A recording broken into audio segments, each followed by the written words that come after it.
Hi, Sophia. How are you? I'm very well, thanks. I've just realised my name's disappeared and I've become a corporate number, so That's I'll exactly first to what attend. I was about to tell you. You can change it. Well, one can change it. Whether I can change it is another question, Sophia. But I'm sure I can work out how. If you just bear with me one moment. I think you go into participants and then you go into your name and then you should Okay. more and you should see rename. Yeah. I'm trying to Uh, see if that works. yeah. Yes. Brilliant. Okay. There we go. So that's the first matter sorted. There we are. Lovely. How are you Uh, doing? good, good, good. How's the conference going? It's going well. We had quite a few people registered yesterday. Obviously, day two, you tend to lose a few people, but it was a good 300 registered in total. 170 attended yesterday, and then today we're on like 80 something. So it was still good, and Excellent. engagement has been good. Have you been able to follow any of the other sessions? I have to say, Sophia, I haven't so far. No, I've had a fairly hectic couple of days at this end, so I haven't been able to dip in as in a way that I would have liked. So yeah, so I'm Um, relying upon your summary, but it sounds it's like it's gone it's very all well. recorded anyway, so you can watch it in your own time. Um, Lovely. it, So while we wait for the others to join, it is quite straightforward. Obviously, you're moderating, so just a few housekeepings for you. okay, You should see the chat on the right hand side, which yeah, is let me just put something in it. Um, the chat is just within the panelists, so feel free to use the chat to communicate either with me or with the other panelists throughout the course of the session. No one else can see the chat, so don't worry. I will be feeding all the questions into the chat as well. right, So as they come through, I will copy and paste them in here, and you can either address them when they come in or leave them at the end. okay, So the panel starts. You have a full hour, so should be plenty of time to cover questions at the end as well. I will also give you some warnings at the end when you have 5 minutes left and then 1 minute left, because it's not that easy to overrun within this platform because when it finishes, it just cuts off. that's off. Okay, So just keep an eye when you see the 5 minutes, because I wouldn't want you to be cut off while you're still having conversations. okay. Um, Could I that, be very needy and ask that you do a 10, 5, and yeah, one yeah, minute as well? Is absolutely. that all right? Just to give a longer run up. Super. Okay, perfect. Um, that's And everything you need to know. As I said, it's quite straightforward. super. And Anthony said there are polls that will Yes, run so throughout. there's three polls. I will set them up at the beginning, and then I will just give it like half an hour or even more for everyone to vote. And once everyone has voted, I would then put the results into the chat so you can address them as well. One thing that I will suggest you to do is just to let everyone know at the beginning that obviously they can post their questions on the chat and Yeah, also vote for the polling questions because it's easier if you address it at the beginning. great. So just to check, so if a participant poses a question that comes through to you, and then That's you correct. drop it into that chat that you've just Yeah, tested yeah, there. yeah. So we won't see the questions as they come through, but only when you feed them through. Yeah, I can do it in live time, so it will Right. almost be like you Super. see them. That's excellent. Okay. Um, If you have the swap card open, I would suggest you to close it because otherwise it creates an echo and it will be quite annoying on your side. So say you that can again. Sorry. join What's later. Basically, this is streamed via another software called Swapcard. If you were following any of the other session and you have it open, I would suggest you to close it. I Otherwise, did you will see yourself, you will hear yourself. I don't have any other windows open, but you're not hearing an echo at the moment, are you? No, no, No, it's fine. good, good. Okay, super. Lovely. Okay, here goes the other ones. Do you have any other questions? None for me. That's great.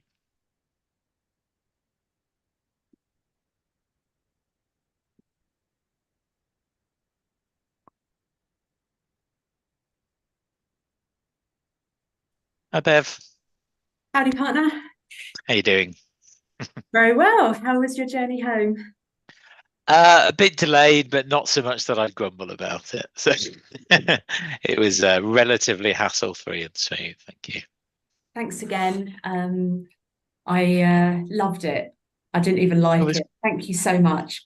super. No, it was great, wasn't it? I mean, it bodes well for today, doesn't it? These sorts of panel discussions are always good, aren't they? To get kind of conversation flowing, and you know, you hear so much, and you get so many fresh insights on things.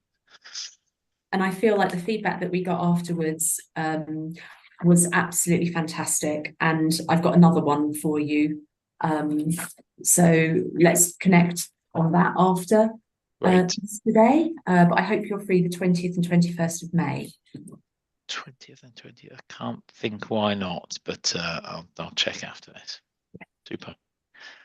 So Nick got his wish of progressing in this half of the year then. So I should say that's another Nick, not myself, speaking in the. Hi, Andrew, how you doing? You okay? Hi all. Yeah, no, really good. Thanks. Great. Looking forward to this. So I've just got to do a couple of quick errands. So now we're all on the call together. Is it okay if I just turn my camera off and I will be back in literally 5 minutes? Absolutely. I was about to suggest that. So the reason why I got you here half an hour before was literally just to test audio and video. Just a few housekeeping notes. This will be what you see on screen when you're having the panel discussion. And I will be using the chat to communicate with you throughout the course of the session. So maybe just have it open on the side. But yes, everything is fine. If you hear me and see me okay, I do hear you and see you okay. So we can come back 5 minutes before the beginning of the session, actually. And Nick, I would like to just double check who's saying what, because obviously you're running it today and you'll then do a little bit of me helping facilitate a bit of the discussion, but I just want to go over how that handover is going to work, if that's okay. Okay. Do you want me to kind of run through how I was going to deal with that front section? Would that help? Super. And if So you've got the agenda again, just to share quickly, that would be, or the flow. just I haven't got it open, but I can get it open. Just bear with Actually, that's what I was just going to do, an errand to go and print. me.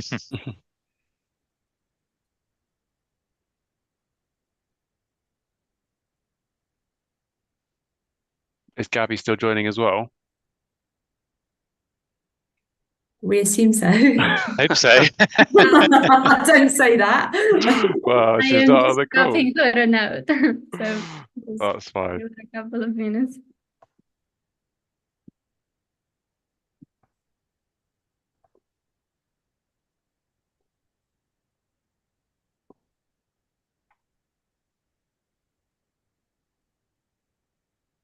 Here we go.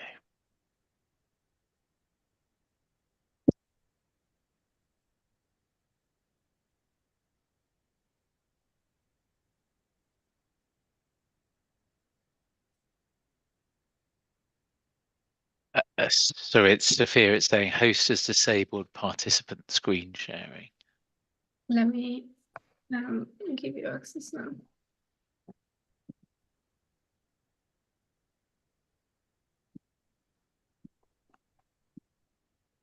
Try now. Great, yes.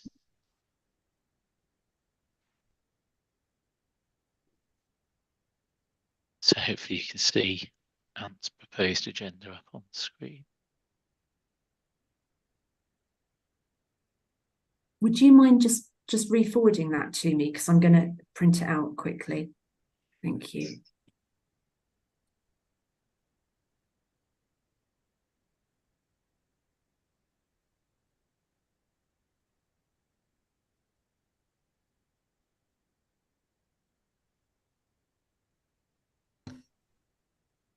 There we go. So in terms of what I was planning on saying, Bev, I was just going to do a quick alone introduction.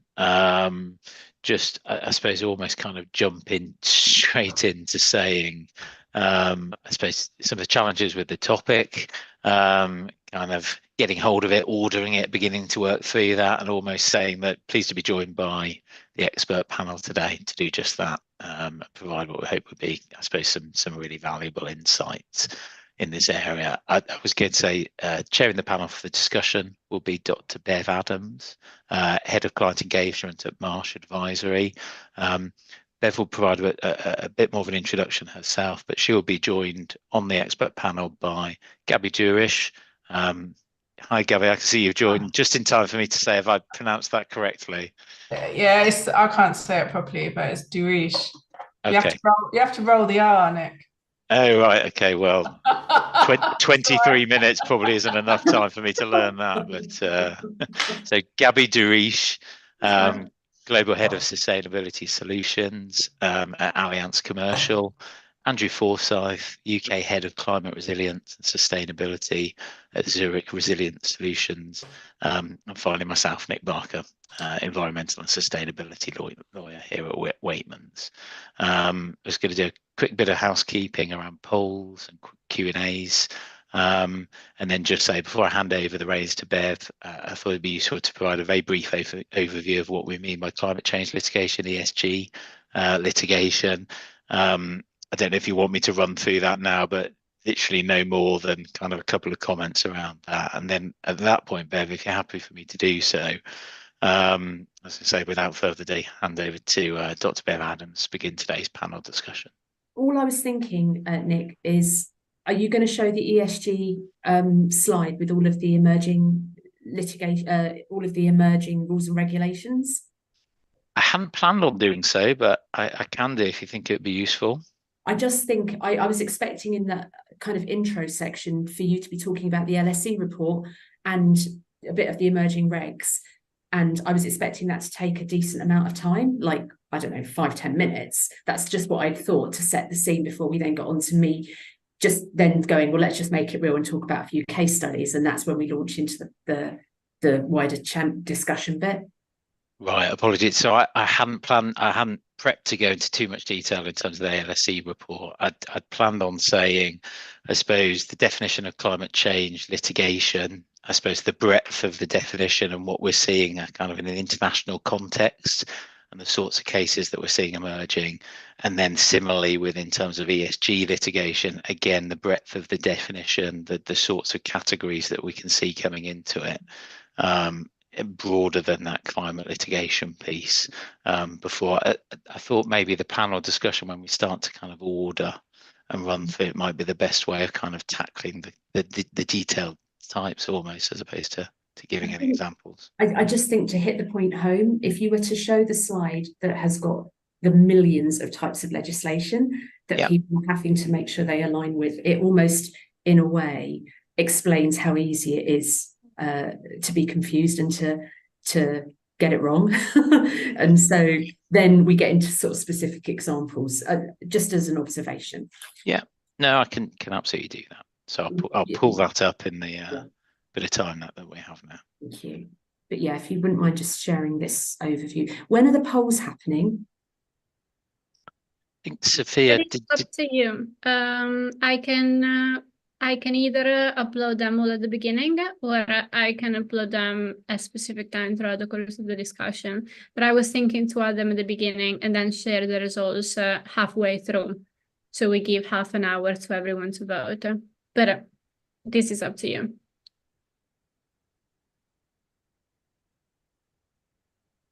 So I'm happy for them to be opened at the start and almost for it to run throughout. And for as long as, I suppose, as we move to that final stage of the discussion and maybe the Q&A, if the results can be fed in at that point, I suppose it provides an opportunity just to feed back on that and throw the outcomes out there and comment on them. I think that works. Super. Is everybody happy with that? Yep. Okay. if you have a slide to share, do you want to just test sharing it now? You've just shared your screen, so it should be fine, but just to be Of on course. the safe side. Just pulling it up.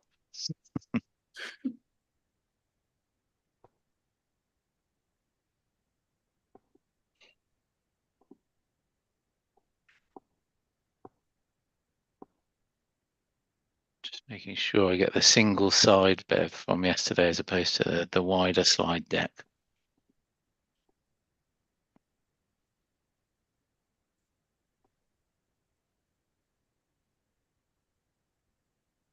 And just while you're doing that, when will people sort of, i.e. Andrew, Gabby and myself, sort of do a little bit more about what we do in our jobs? Because you'll give us the one sentence intro at the start. Yeah.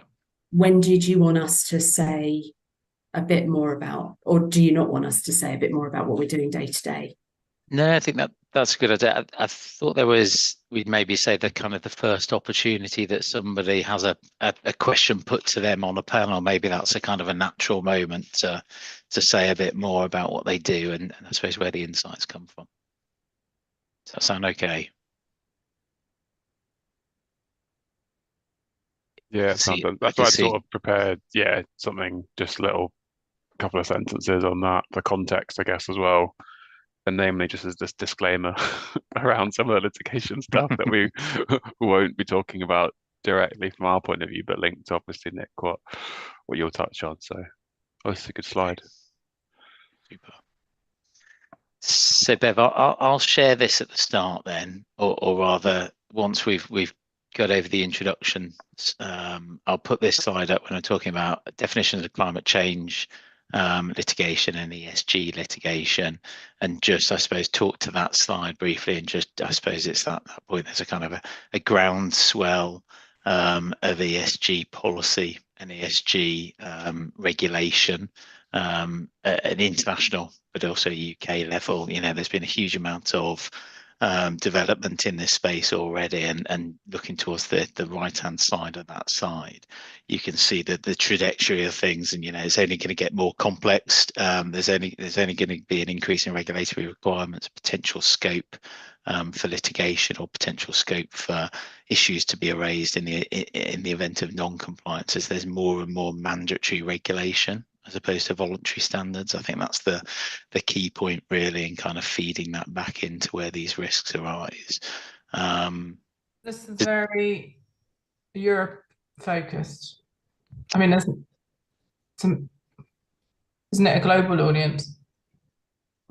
It was designed with so this was pulled together for, I suppose, a UK discussion. Gabby, are you happy that if we reference that and kind of be upfront about its limitations, that it still has a No, I think purpose it's relevant. I think I would just like draw a similarity that this is what's going on in Europe, but outside there's just as much going on, because a lot of the litigation comes from the US, right? So yeah, right, we look to the US for what's going to be coming up in the next couple of years here from and Australia as well. I think there's a lot of the climate litigations happening down there as well. That's right. Yeah. Okay. That's a really good point, and I like that idea of saying this might be a slightly more Europe-focused view, but then extrapolate it. Extrapolate, great word. Can I check? I wrote up that table that we produced and I sent it to yourself, Nick, and Simon. Did it get shared with you, Gabby and Andrew? Yeah, I've got it open on my other screen. So yeah, me too. If I look in that direction, I'm looking at it. I can't for the life of me find where I got that email. When did it come in? It's from Ant sent it on Friday when we complained that we couldn't open it. Hang on. It was on Friday at around 2:30 your time. Do you want me to forward it to you? Was I copied on it? You are copied on it. My Outlook, I hate it. I'll forward it to you. That would be great, thank you. No, it's just totally failing to show that I got that. Thank you.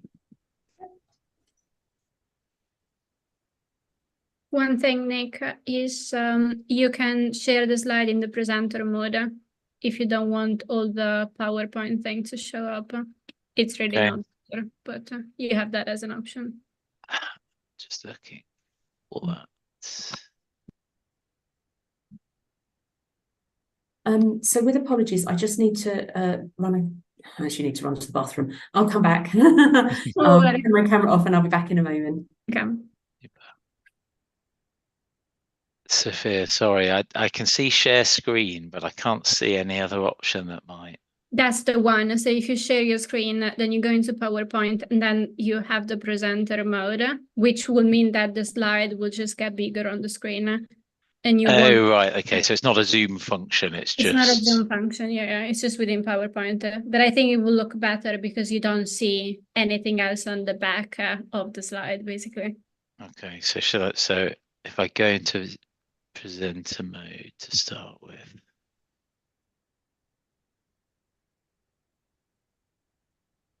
And then if I go on. Is that in presenter mode now?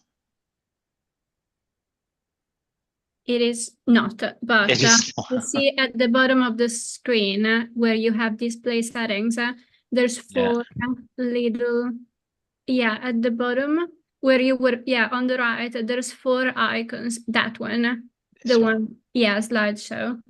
Okay. Here you go. So as soon as I go into that, let me just try again. Sorry, you're quickly realizing how tech savvy and tech literate I am here. So this was all good practice. I'm probably being quite picky, but There we go. Does that work? Yeah, perfect. Yeah, that's so smooth. Super. Lovely. Well, if you want to, we can also go off camera. I would suggest you to stay here, mute ourselves, and maybe we come back in 5 minutes. Perfect. Sounds Lovely. good. See you then. Sounds good.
Nick, if you're here, could I just ask you a quick question?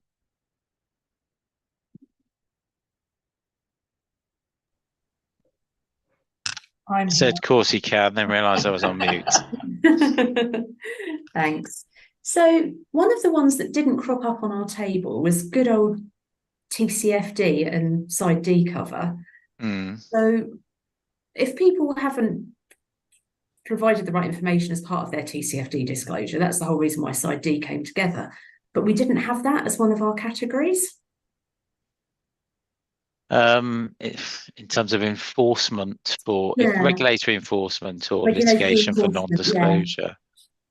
Well, they didn't do it like they didn't provide enough information, or we haven't really seen a lot of that play through. But that was the whole reason why people were taking out side D cover, was because they felt that they may have some legal issues with their TCFD reporting. Right. Okay. It could be a category, yeah. In short, could be a category and could be worth mentioning in terms of, I suppose, the ways in which it might play out are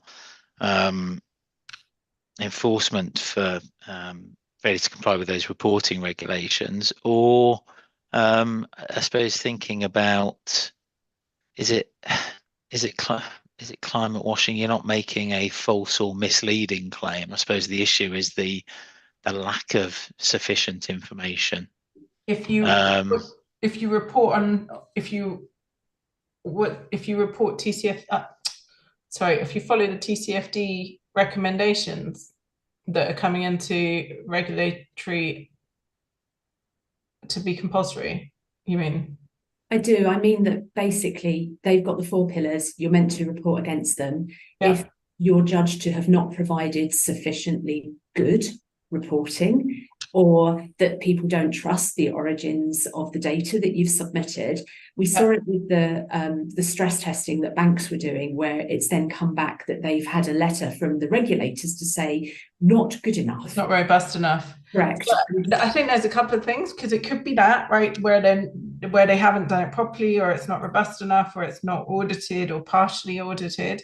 The other issue on the strategy pillar, so that's one of the 4 pillars, is if they're too ambitious on the strategy, or they make statements that they can't back up with actions. I think that's also a potential litigation issue, or greenwashing issue, where they've said, oh, we're going to do this and we're doing that and we're investing in this, but actually they're not. Or, you know, is somebody writing the TCFD report who sits in group sustainability, who's not linked up with strategy or finance and isn't used to financial reporting sort of approach. I think that's the chat, like how you would mitigate the risk, is trying to align the whole business. So that was one of the things I was going to talk about on around exactly that, around the greenwashing, is that financial reporting has existed for like over 50 years. You've got huge finance teams, they've got the process, they know how to do it. You've got auditors supporting everything, or like checking everything. But with non-financial disclosures around sustainability, like TCFD, you might have people who aren't necessarily sophisticated in this type of external reporting approach. And that's where companies need to be careful about what they're saying in these types of reports. I love that. So if you don't mind, can I just weave that into that first section, which we've called near-term greenwashing litigation? Yep. And I'll mention that along with the one we did have, which was products being labelled as carbon neutral when they're not. And then just in terms of who I go to when we're unpacking it, everyone's got, I think, something to say about each of them. So shall I just kind of randomly go around between yourself, Gabby, Andrew, and you, Nick, and then you can just like pitch in and we see how our time goes? Yeah, that's good. Can you ask me after Gabby? I'd like to answer more than the one that I would have offered up to that one. Okay, well, I'll try and just I'll try and pick on each one of you first for a question. Okay, because we've got the near-term greenwashing, we've got shareholder actors, and then we've got tortuous negligence. And so, you know, does anybody want to be the first person to pitch in? Like, Gabby, you're going to go first on greenwashing. I'm going to come to you first. Yeah. So I think I'm down on tortuous negligence. Just to jump in, sorry to be the pedant here, although it is torturous doing this line of work, it's tortious. Tortious. Yeah, I was about to say, I think I pronounced it wrong. So I wrote it as tortitious. I'm sure. Tortious. Yeah. Tortious. This is like the green room, isn't it? Before like a chat show where it's like get all the stuff out of the way now, and then sort of present ourselves as experts. I would have looked so stupid. Tortious. Then the only words you can remember are the ones you're not meant to use. Yeah. So I think I'm down for that one. I've got a few sort of examples which highlight that, so I'm happy to be first on that one. Okay. And then for shareholder activism, who wants to go first on that? I think Nick can go first. I can summarize shareholder activism. Yeah, no problem. Oh my God, tortious. Thank you. That would have been deeply embarrassing. Sorry to interrupt. You were due to go live in a couple of minutes, so I will mute myself now. And I will let you know in the chat when you're ready to go live. But I will text you there. Thanks, Sophia. Thanks, Sophia.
You're now live.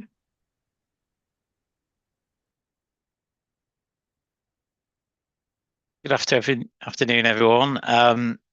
Welcome back to today's session. Delighted to be here, part of the Better Insurance Network Sustainable Insurance Summit. And over the next hour or so, we're going to explore, hopefully, what is proves to be an interesting and engaging topic for many of you joining today. So we're looking at emerging climate and ESG litigation risks, and most importantly, what they mean for insurers. So at Waitmans, we're very proud not just of our own ESG journey and our own ESG credentials, but the work that we've done to mobilize a network of specialists from within the business, and probably more importantly, align those to the current and the emerging challenges that are posed by climate change litigation and ESG litigation. And I think probably at the outset, an important point to note is that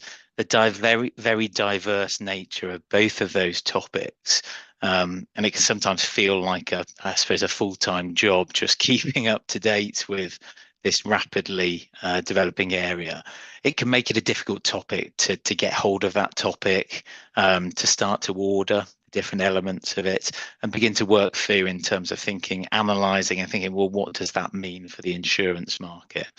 So I'm really pleased to be joined today by an expert panel to help us do just that, to grab hold of it, to order it and start to work through some of those considerations and hopefully provide some really valuable insights into this area. So chairing the panel for discussion will be Dr. Bev Adams. Bev's the head of client engagement at Marsh Advisory, and I can see her waving up on camera there.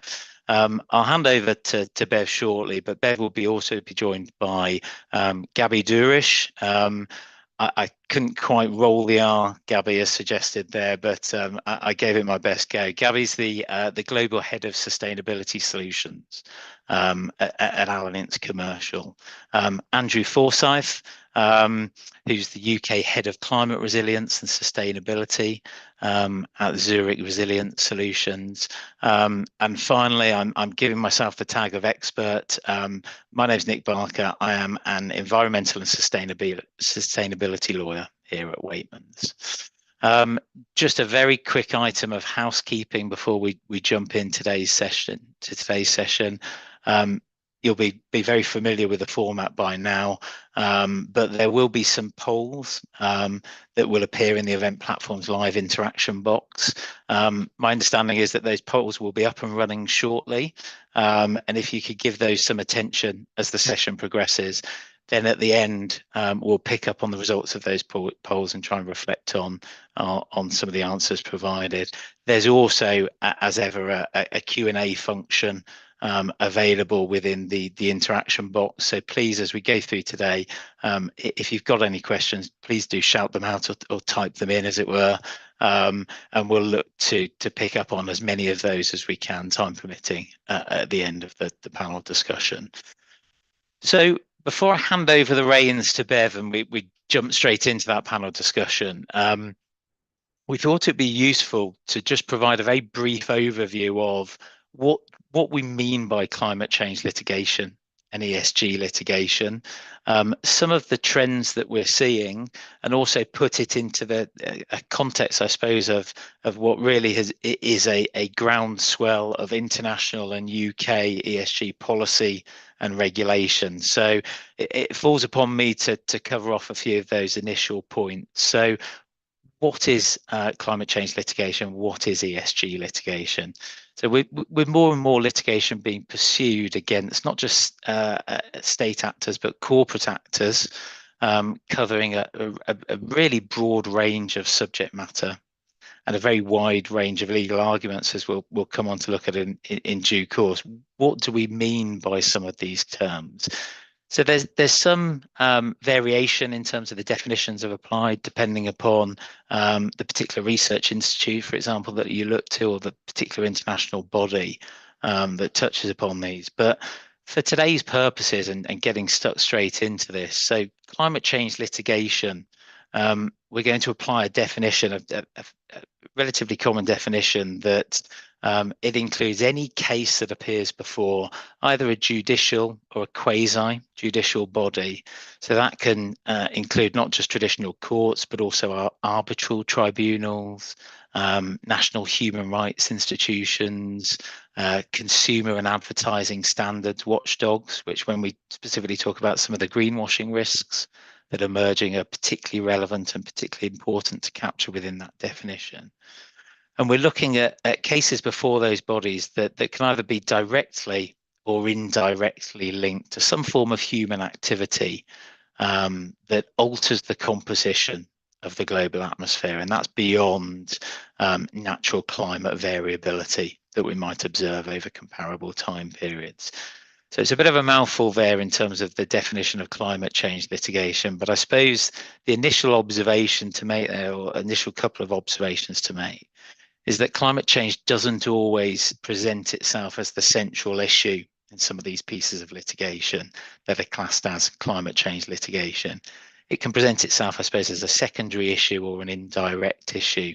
So, for example, a great example is litigation arising from extreme weather events, which would be considered an indirect issue arising from climate change. And the other point to say, I suppose, at the outset is that we often read about these headline grabbing pieces of climate change in litigation, often involving the so-called carbon majors. International cases are extremely interesting, and we'll touch upon and consider those as part of discussions today. But equally important to note, I suppose, that climate change litigation is much broader and can be much closer to home, and can be very easy to conceptualize in terms of that day-to-day risk, and perhaps a broader interest to many people who'll be dialing into this session. That's climate change litigation. ESG litigation, I'm afraid the definition gets broader still, much like the ESG discussion. When you start to, as the name suggests, start to think about those environmental, those social and those governance considerations. There's a huge variety of cases, and again, we'll touch upon these later, that are starting to come through and appear before those judicial and quasi-judicial bodies. So you'll quickly see that there's a lot to cover today, so I'll try not to dwell too much on what I said would be a brief introduction. What we did think it might be useful just to, I suppose, touch upon before we launch into the panel discussion is firstly a piece of work being done by the Grantham Research Institute on climate change and the environment. It's a brilliant body that's been monitoring climate change litigation for a number of years now, and most recently has published their 2023 snapshot on global trends in climate change litigation. And I've tried to tease out, I suppose, a few really relevant numbers and headlines that I think we can pick up on and expand in the discussion today. So the Grantham Institute have identified over 2,000 cases of climate change litigation within their database. 190 of those have been filed within the last 12 months. So the growth rate in cases does appear to be slowing slightly, but I think one of the key points to note, and this is certainly something that we'll pick up on today, the diversity in the cases that the Grantham Institute are picking up upon is still expanding, and we'll touch upon the various categories that we're seeing in the climate and ESG litigation space. More and more cases are being filed against corporate actors, mentioned earlier, with a very complex range of legal arguments. Again, something we'll pick up on in today's session. There's been a real growth in terms of climate washing cases, climate washing, greenwashing cases, which is something that we absolutely will focus upon today, and some of the challenges for insurers around climate washing and greenwashing issues. And there have been increasing numbers of litigation concerning investment decisions, and those are increasing, and can help clarify, I suppose, the parameters within which decisions should be made in the context of climate change and wider ESG decisions. And again, that's something that when in a few moments we look at the broader regulatory context of all of these discussions, is something which will only be, I suppose, brought on by developments. We've already seen developments in terms of the EU green taxonomy. There's proposals for similar regulations in terms of what was initially termed UK green taxonomy, now the sustainable disclosure regulations. But all of these things will drive on the discussions and unfortunately probably move to increase litigation in these areas. And then the final thing, and probably didn't need the report to say it, but the fact that high emitting activities are now more likely to be challenged, not just at the final stage of a project, but all stages of their life cycle, from initial financing to early assessments, right through to final project approval and their implementation. Just briefly, before I do pass over to Bev, I thought it might be useful to share just up on the screen here. I'll just pull out, if I can, I may be thwarted by technology, a summary. I think I might give up on the technology, but tell you what I would have shown for you to see is a summary of increasing regulation. I referred earlier to the groundswell of ESG policy and regulation. both in an international context and also in a UK context. So this concept that UK and international lawmakers are now making these things not just a nice thing to have, but a mandatory requirement for corporate entities. And there's been a huge increase in regulation in this space, both historically over the last few years and looking ahead to some of the key pieces of legislation in the pipeline. There is a very marked upward trajectory that is resulting in corporates having to engage to a much greater degree in terms of ESG issues, climate issues, with the regulatory agenda. And that really does provide a foundation from which we will expect to see increased litigation in many of these different areas. So it was incumbent upon me just to give a brief update to start off the discussions. If I can hand over now, Bev, to you to begin chairing today's panel discussion, and we can get into the meat of today's session, if that's all right. Yeah, brilliant. Thanks, Nick. And I think one of the things that we're very mindful of as a panel is that we've got quite a diverse range of different people in the audience today. And we've tried to, in a way, match the interests of the audience, with your good self representing the legal side, Gabby, you representing a bit more on the insurance side, yourself, Andrew, representing a little bit more on the risk and adaptations, sort of resilience side. But for my part, just to introduce myself, Dr. Bev Adams, I'm the head of client engagement at Marsh Advisory. But until recently, I was running our ESG, sustainability and climate practice. And so in a way, pulling together a lot of these different themes. I'd also sit on Marsh's own UK ESG committee. And so obviously, as people who are running businesses, we're all thinking about how it's close to home as well as affecting the clients that we work with. By way of a little bit of background on me, I've been at Marsh McLennan for 12 years now, and I do have a background in natural catastrophe, and I used to work at Guy Carpenter.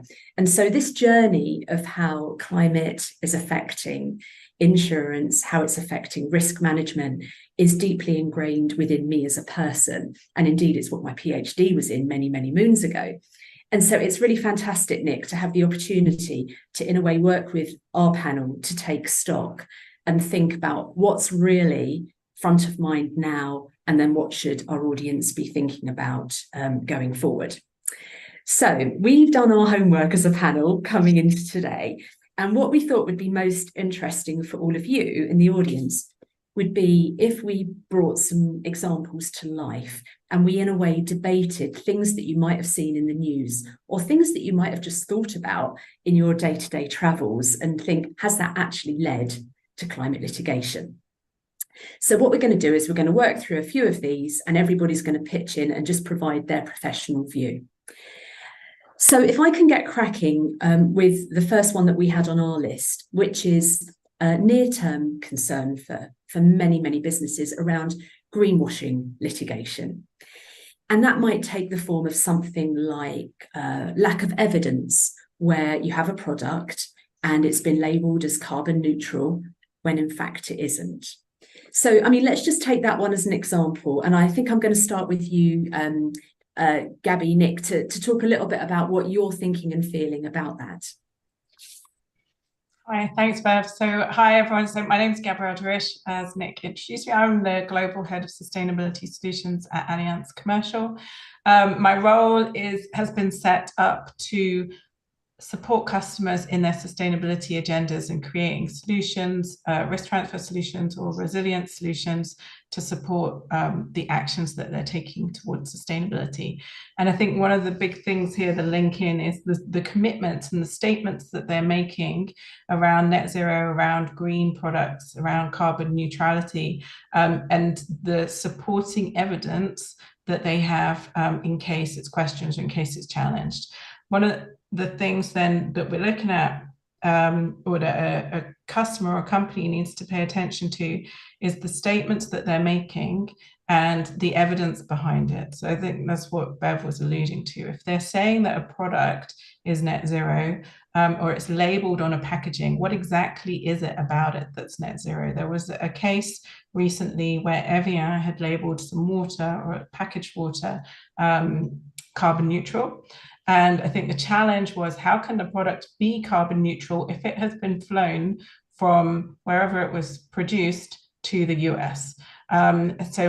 And then the question is like, what exactly is being labeled as carbon neutral? Is it the water in the bottle, or is it the whole product development and the product line? And I think this is where the challenges get quite tricky, and where we need to be careful as insurers about what we're underwriting, how our policies would react, and what statements our customers are making externally.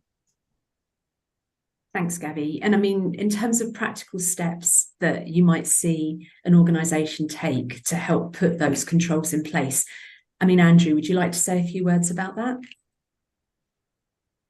Yeah, thanks, Bev. And again, just to give a bit of context, as I'm on the mic for the first time, so I'm Andrew Forsyth, so I lead the UK team for Zurich Resilient Solutions, which I'll just refer to as ZRS because it's less of a mouthful and saves me stumbling over my words.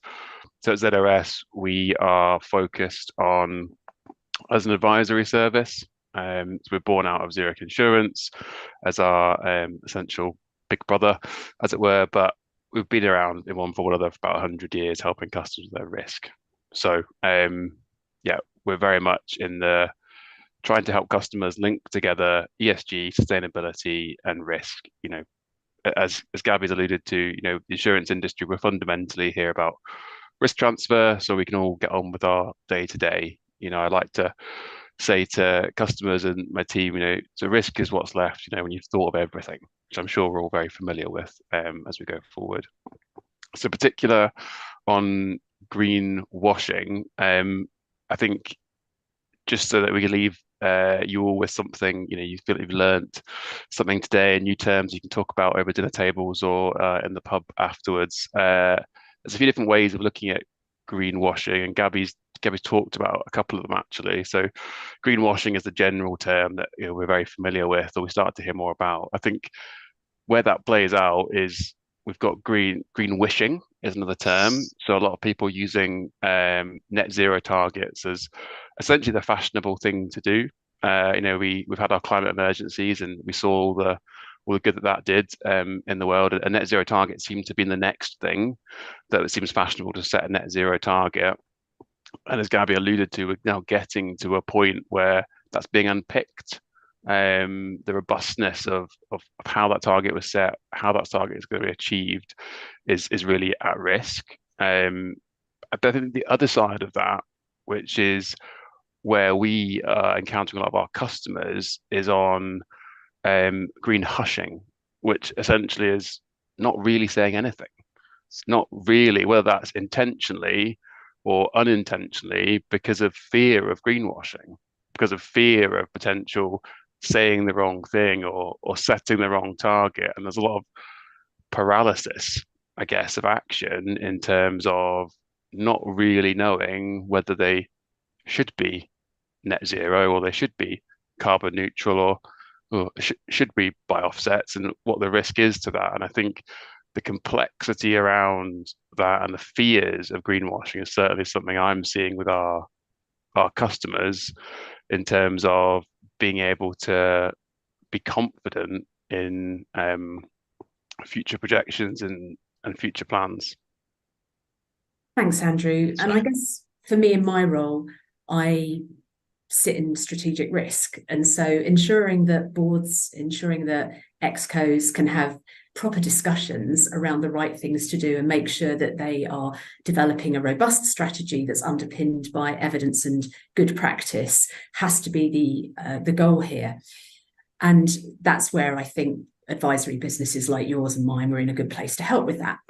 But Nick, if I could just, before we move on, come to you for a second, because when we do mention terms like greenwashing, there's always in my mind the reporting element, okay? And here we've talked about, and I loved your use of the term kind of what's fashionable, Andrew, but there's a very real emergence of reporting through things like TCFD that are requiring businesses to provide public disclosure on their strategies around all of this. And so, Nick, maybe you could just comment for a little bit on some things that you're seeing happening there. And I mean, I, for one, have seen the emergence of the Marsh Side D D&O cover, for example, which is specifically targeted at TCFD. So just say a few words on the regulatory element of that, please. Yeah, absolutely. Thanks, Bev. I think that's a really good point. I think within that greenwashing, climate washing discussion, I think corporate commitments, corporate climate commitments, and in an age where for various regulatory reasons, as well as voluntary reasons why corporates want to say more in this space, they are saying more space, and it increases the risk that they're held accountable and their scrutiny of what they're saying. And I think in terms of what we're seeing in terms of the risk, the greenwashing risk, I suppose thinking it through and breaking it down as to where these risks are emerging from. We've got risks of regulatory investigation. We've got in a UK context, the Advertising Standards Authority, who are increasingly looking at environmental claims being made. At the end of last year, they announced, and interesting, Andrew, that you mentioned this concept of green hushing. They've been very, very quick to pick up upon and address that and this idea, and you'll have seen this in the narrative around green speaking with confidence, and that they tell you how to go about making these environmental claims safely, but at the same time, and if you dialed into the session before Christmas where the ASA did just that, it was also to announce the introduction of their new AI tool that picks up upon what is going to be this year millions of environmental claims that are being made in this space. So this AI tool is going to increasingly pick up on these claims. They're then subject to human review, but they're really stepping into this space and saying that they're going to scrutinise and look at what companies are saying. And whilst from an ASA's perspective, annual reports don't fall expressly within the scope of what the ASA would regulate, there are certainly instances where those statements within annual reports, thinking about how they're then applied, how they're then developed into I suppose a marketing concept in order to influence consumer decisions, can be really important, and that's a focus of their regulation. Similarly with the CMA, who are again, like the ASA, are stepping forward in this space. They've announced industry issue-wide reviews, specific investigations into instances of misleading environmental claims as they see them. And CMA, kind of regulatory teeth are going to be sharpened with the Digital Markets Competition and Consumer Bill that's going through at the moment in a UK context, which could see them being able to introduce fines up to 10% of global turnover. They're really looking at and they're thinking about, Bev, what companies are saying, not just in terms of specific claims about products or services, but also in terms of those corporate entity level commitments that are being made. So we've got the regulatory angle. We've also got, and I suppose very quickly, the other categories of risk that we're seeing, and seeing this with real live cases that we're working through, risks of competitors. Looking at what the competition are saying in relation to products, services, entity level commitments, and they're increasing grounds for challenging some of those claims, i.e. beyond a regulatory route. So particularly in terms of comparative claims, we've got trademark actions, we've got libel, defamation, malicious falsehoods, all of which we're having conversations with competitors about looking around and seeing what action can be taken when misleading claims are made. And also consumer scrutiny of all of these things and reputational concerns that will arise from corporate reporting on their activities, which will then be put under a very intense spotlight and challenged in terms of the specifics of what they're saying. And as Gabby said, as we understand more, and I think the last couple of years we've on a very steep learning curve in terms of understanding some of these claims that are being made, thinking about net zero commitments, carbon neutrality, carbon offsetting, understanding of, I suppose, consumer interpretation of some of those terms and how this applies is really feeding into improved and more robust and more, I suppose, diligent guidance as to what companies need to do if they're going into this space. So all of these are emerging risk areas which companies need to be mindful, insurers need to be mindful of as well, and think about these changing litigation risks that we're seeing. I mean, thank you. It's one of the things that we wanted to make sure that we did discuss today, because it's front of mind for so much of us. And for me, working in risk management, I do feel that there's good practice coming through about how you are assessing these risks, understanding them, and then acting on them. And we'll come on to that in a little bit more detail now, because let's just take a pivot into a different kind of scenario around shareholder activism, for example. And this particular example, let's just imagine that property has been acquired, but the risk due to climate hasn't been fully assessed as part of that due diligence process. And therefore, it becomes apparent that there are risks that were unknown, and that affects the value, the potential losses, the occurrence of claims. So, I mean, in that sort of situation, shareholders may have concerns about the fact that it wasn't assessed for climate at the correct time. Nick, maybe you just give us a few thoughts on that and then go to you, Gabby. Absolutely, thanks, Beth. I suppose. Sorry, I meant Andrew. Andrew to start. My mistake. Sorry, Andrew, you're up.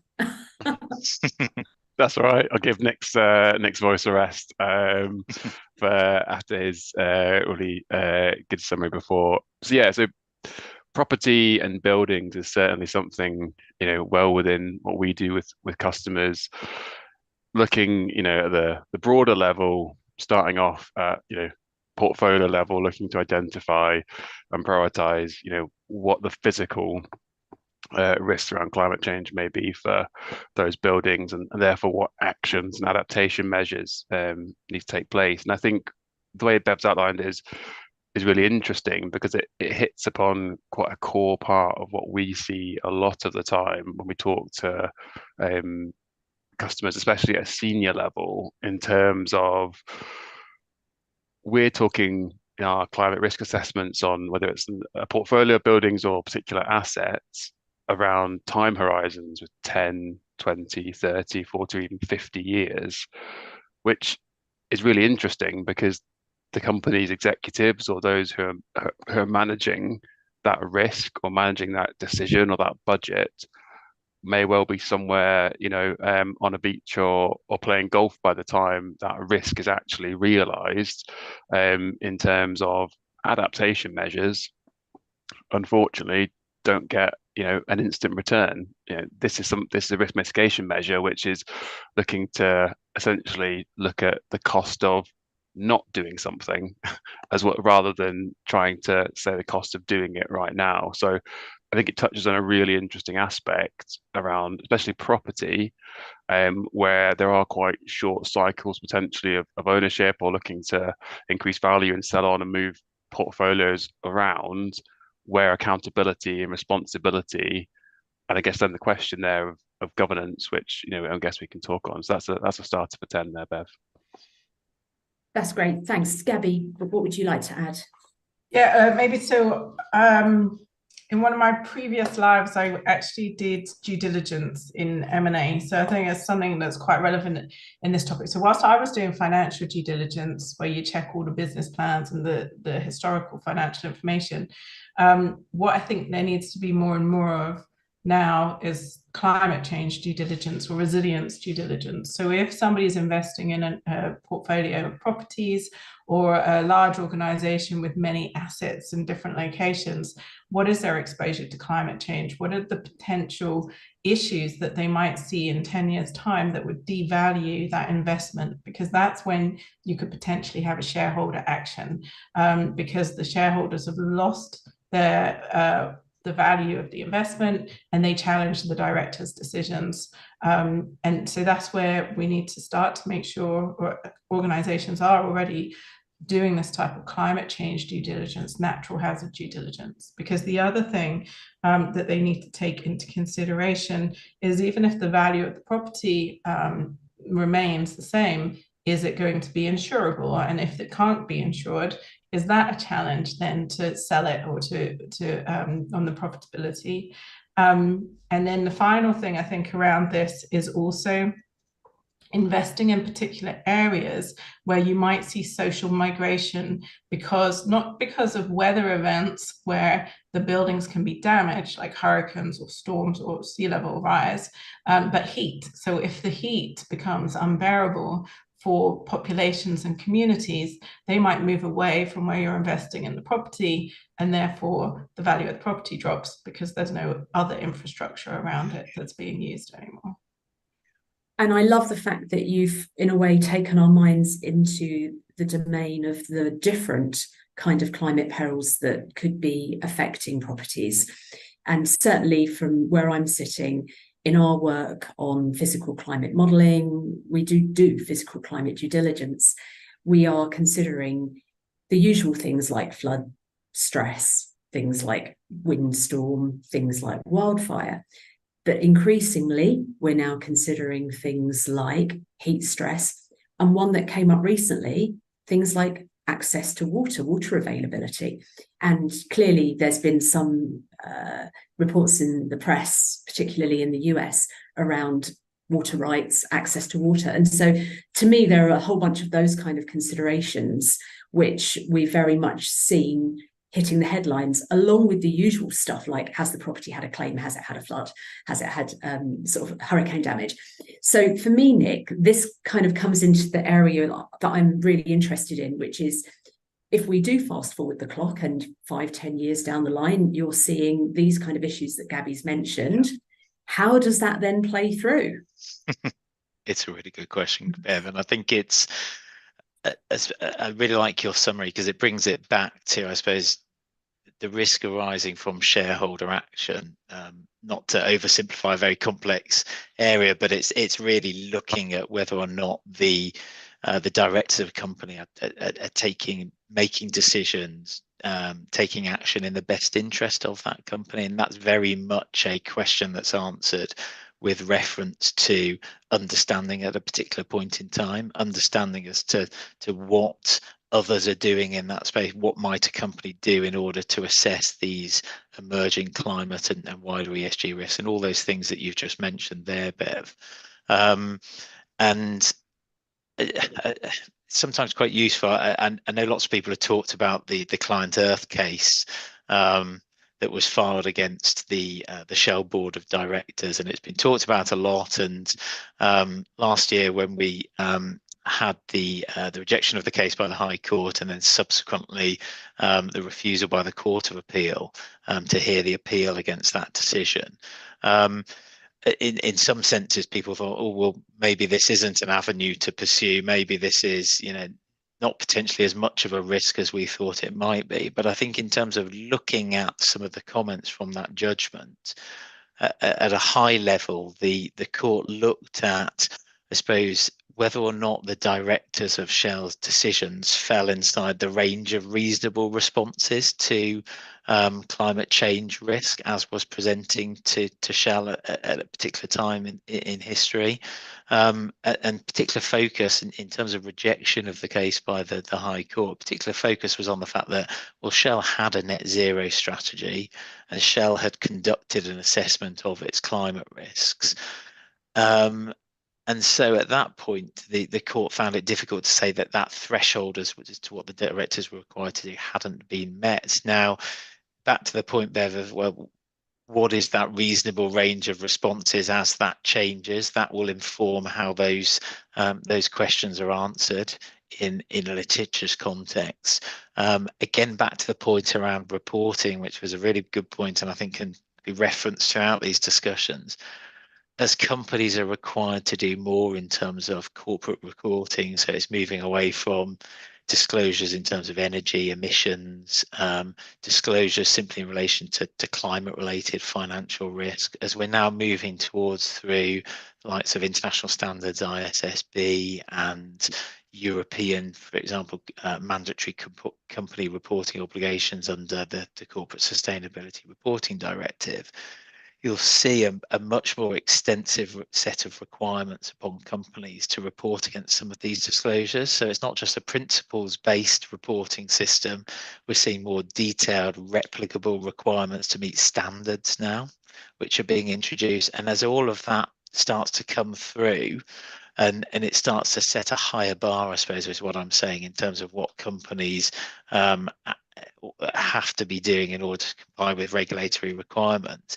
It potentially identifies a greater number of instances of those companies who are falling short of mandatory reporting requirements, but also, I suppose, lagging behind what others in their space are doing. And all of that increases the risk of, if we see another case brought along the grounds of the Client Earth action against the Shell directors, could those questions be answered differently based upon corporates' apparent shortfalls in terms of meeting I suppose, the standards expected at a particular time in terms of regulatory standards and general best practice in a particular industry? And I feel you've hit the nail on the head there, that the guidance and the standards for the different elements of this are very much emerging.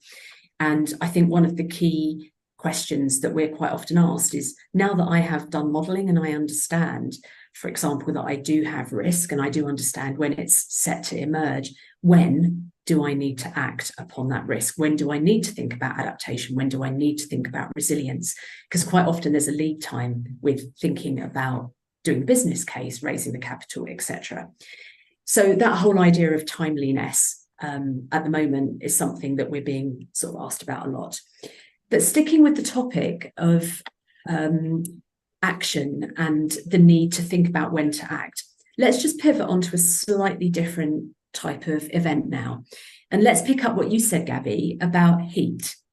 One of the things that I guess we've had some hot summers here in London, and I happen to have done some work with some of our transportation networks.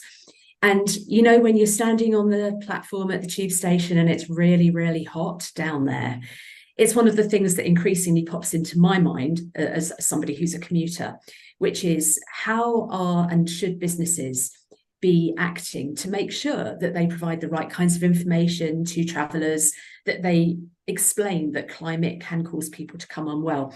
And, you know, when we were doing some prep for this, Gabby, you raised the point about in Paris, there'd been people who'd actually passed away during heat waves. So if I could just, I guess, turn our minds to that for a minute or two, maybe, Gabby, you'd like to comment on how things like heat and the potential for litigation may play through. Yep, sure. Maybe not so specifically on the litigation, but I can give a couple of examples on heat that I've seen. So there was an example a few months ago where I think it was Taylor Swift concert in Brazil, where they were charging extortionate amounts for water and they weren't letting people take water into the concert venue, and somebody actually died because maybe potentially because of that decision that the organizers made. So these types of situations we might see more and more as we struggle to deal with increased heat due to climate change. So that's one of the things that I think could be something we need to consider when we're writing certain types of policies. Other things from a heat point of view relates a lot to workers. So you mentioned like increased heat on the tube, but if there's increased heat in general, so forestry workers in Australia, for example, they can't work when it's over a certain heat. And what they do is they trim back the canopy, they make sure that it's not touching power lines. If they're not working in extreme heat, then potentially there could be a higher risk of wildfires or something like this. So again, it's like the knock-on impact from extreme heat. There's the impact on the workforce, but also the impact on the outcome of them not working. Delays in construction, for example, could also happen, or in any type of outdoor excavation. So around oil and gas, on oil rigs, there's a certain heat that workers aren't allowed to work over. So it's like the knock-on impact then is this sort of indirect impact that Nick was talking about right at the beginning that we need to start to consider when we're looking at the types of policies and the wordings in our policies to understand what would be covered and what potential exposure we have as insurers and carriers. I think the other thing around heat is or yeah, like I had an example once of a company and they couldn't run their payroll because of wildfires. So the person who pushed the button to run the payroll couldn't get to the location where the computer was because of wildfires. So again, it's like this knock-on impact from a climate-related event that can cause secondary issues throughout your organization.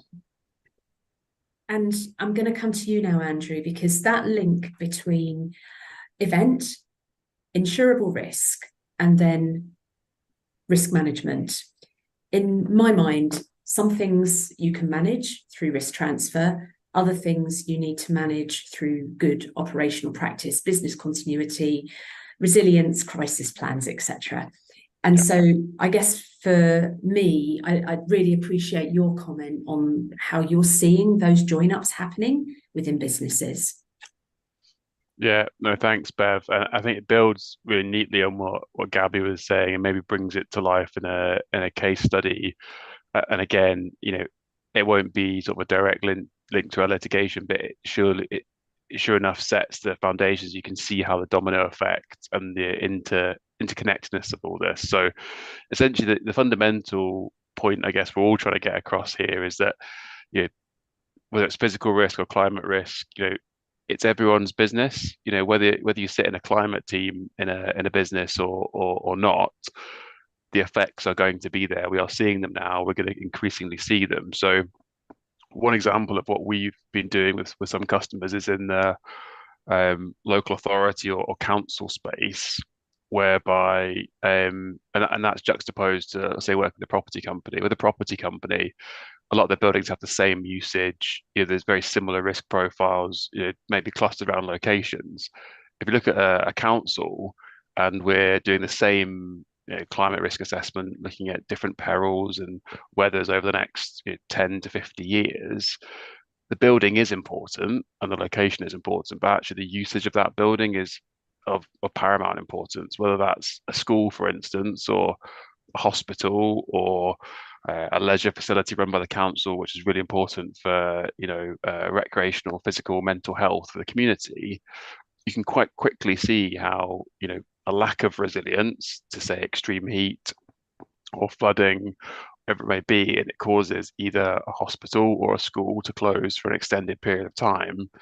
You can see then quite quickly, a school example, you've got the physical and mental health effects of both the parents, so the teachers and the pupils, both having to be in the extreme heat until closure. If the school closes, it has obviously impacts on the education ratings across different schools in the council. There's childcare implications for parents who have to take time off work. They might work in essential services. You can quite see the domino effect, as Gabby really neatly pointed out, that comes from the physical effects of climate. And so I guess that's where we've been supporting, say, councils as customers to help write some of those business cases, which you mentioned at the start, Bev, is what is the business case for climate adaptation? And in our mind, it's two sides of the same coins.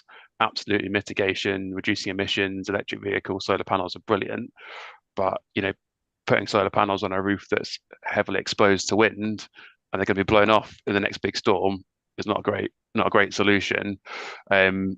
And so helping to say, well, actually, this is not about finding £2 million down the back of a sofa for climate adaptation. This is about integrating climate adaptation measures into business as usual, whether that's building maintenance or retrofit spend, or even in new buildings, as we touched on the property example, whereby you're creating it inherently resilient or with increased chances of being resilient based on projections. And it feels as though actually some of the rules and regulations that are coming through in a way help with those business cases, because where you do have to report on your risk and there's an expectation for risk management, in a way it justifies that then becoming something that has to have CapEx put aside to do it. So, there's different sides to the whole reporting coin. But before I move on, Nick, one of the things that has been going on in my mind has been where there is liability on an individual basis versus a group sort of liability. Maybe you could just comment on that for a second.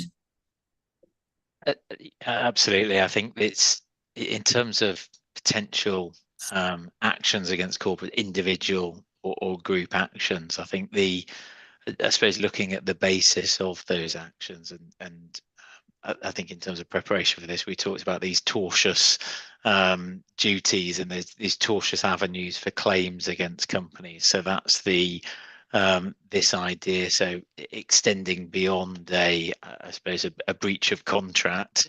But if you're looking at the idea of, has there been a civil wrong that's committed that causes one party to suffer loss or harm?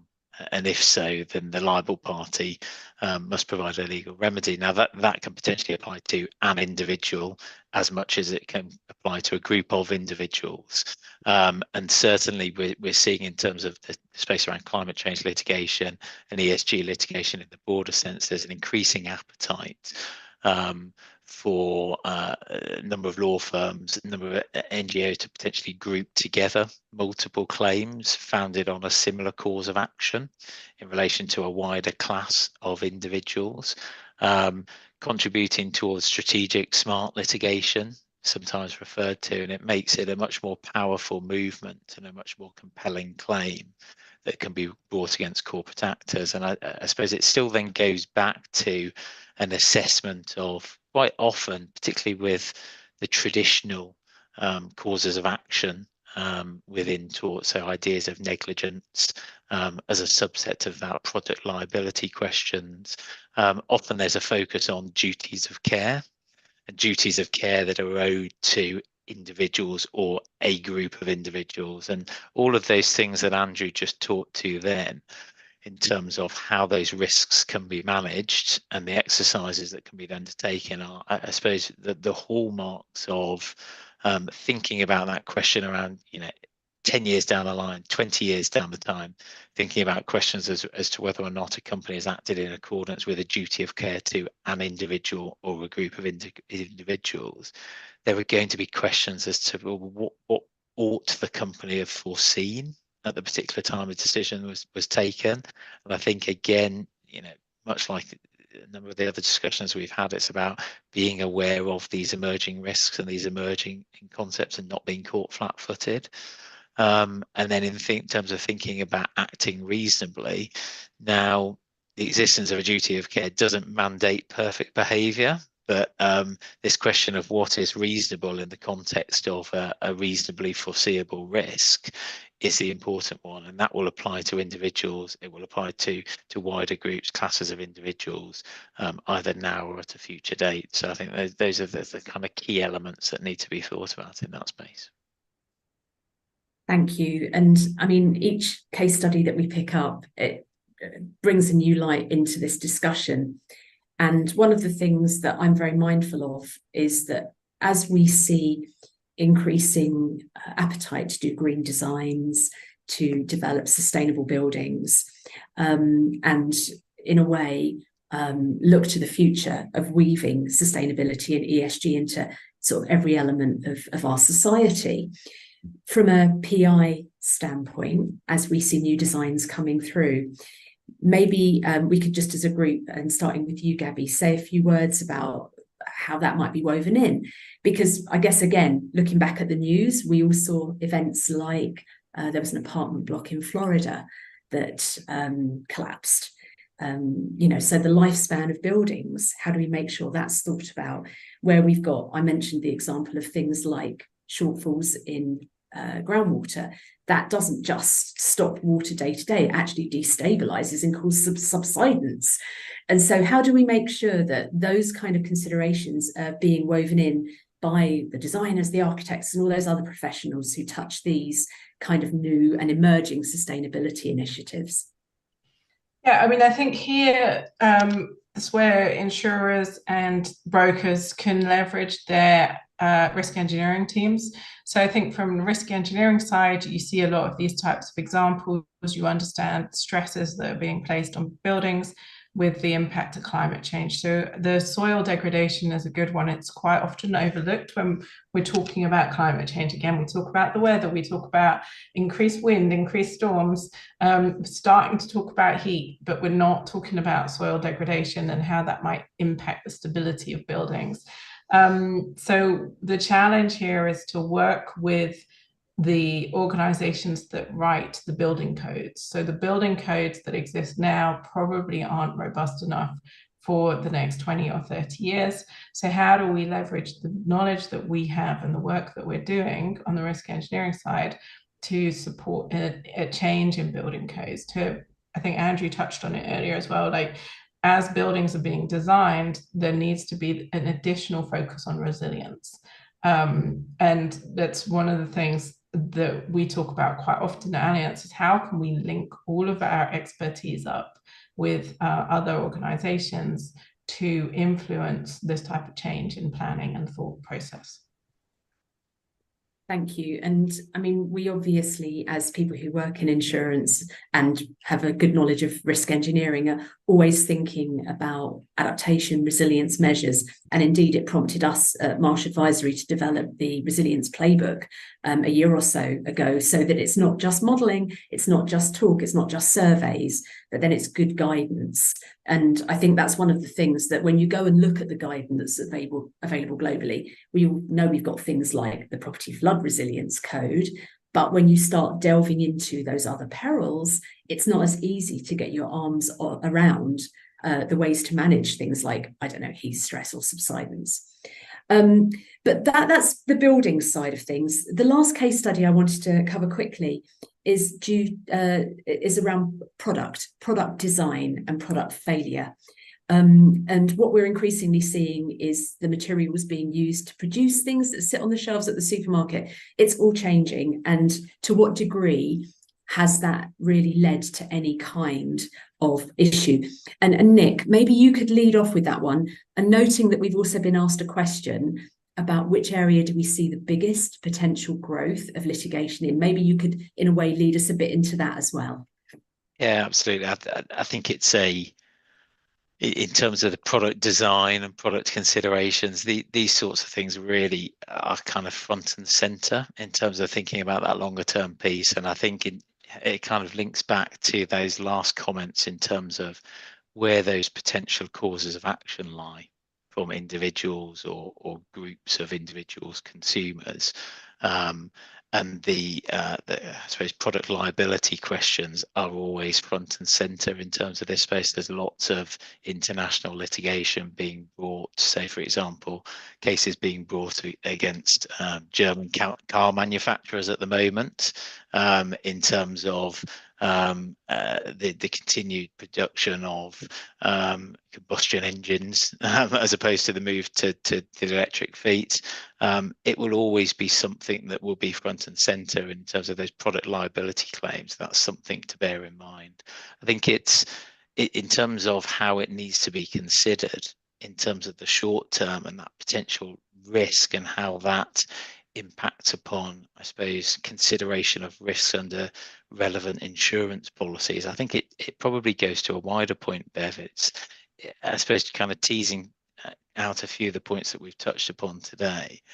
It's about to what extent do the policies need to think about and account for the impact of increased ESG and climate litigation risk when writing these policies. And there was a really interesting article that's been produced recently coming out of Oxford University, and as big contributor has been the Oxford Sustainable Law Programme, but effectively saying that failure to think about that long-term risk, long-term litigation risk, as well as some of those, really good things that everybody's talked about in terms of risk engineering, but thinking about the specific litigation risk in the event that these things don't go to plan is a really important part of informing that initial stage. And to the extent that insurers and investors aren't looking at that litigation risk, I suppose they're flying blind in terms of their treatment of climate and ESG risks. So there's some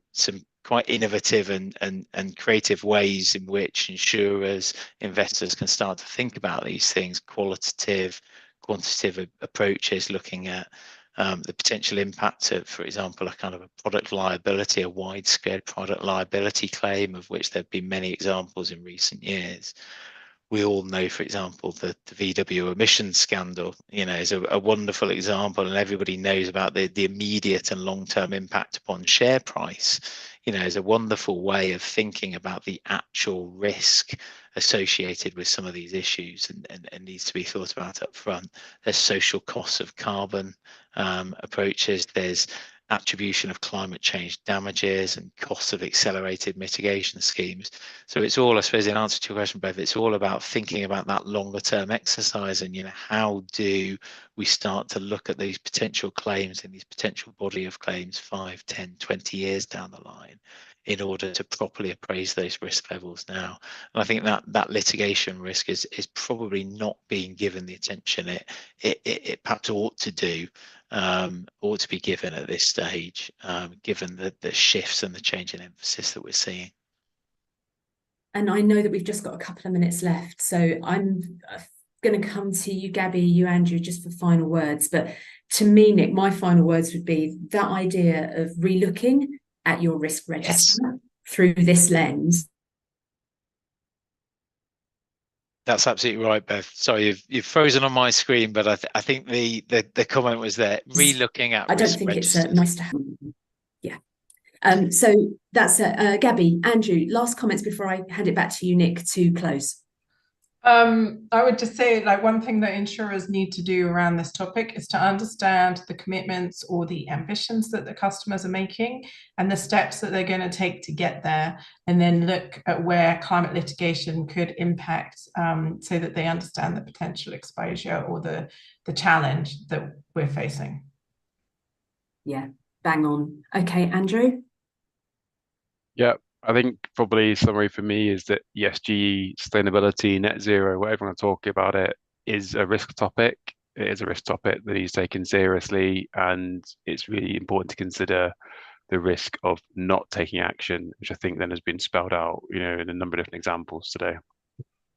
Thank you.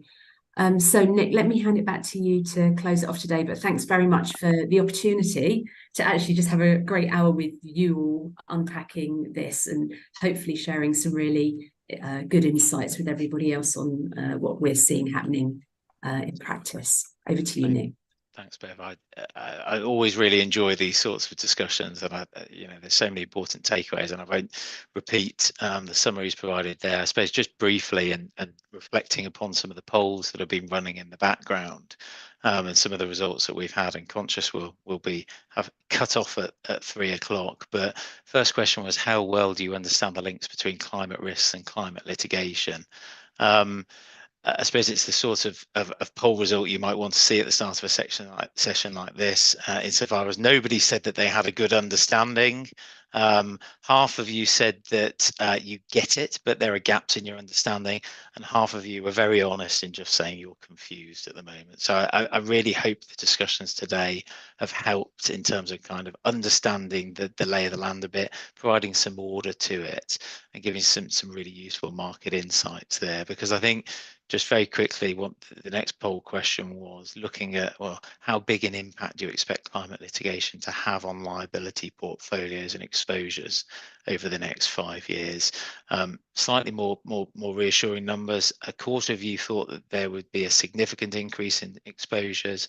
Half of you thought there'd be a marginal increase, and a quarter of you weren't sure. And I think, hopefully, in terms of some of the discussions and insights today, we'll confirm that those numbers are on track. I'd like to think if we reran that poll question now rather, we'd probably see a slight shift upwards in terms of a significant increase in exposures. I think that's certainly the views of those on the call. But thank you very much. I really appreciate you dialing in. Thank you to the panel for your insights as well. And I wish you a very good day, and enjoy the rest of the insurance network. Thank you. Thank you. Bye. Thanks all.